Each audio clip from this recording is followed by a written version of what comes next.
Hei sina, jah just sina, Võrumaa Kutsehariduskeskuse õpilane või üliõpilane. Kas sa tead, et meil on käimas õpilasesinduse valimised? Kas sa tunned, et koolis midagi ei toimu?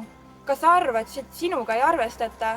Kui see on nii, siis tee selle muutmiseks midagi ja tule kandideeri õpilasesindusse. Kus see kunagi seda teha saab? Kandideerida saab õpilasesinduse koduleheküljel esindus.vkh-ga ajavahemikus 19–22 märts. Tule kandideeri ja vali.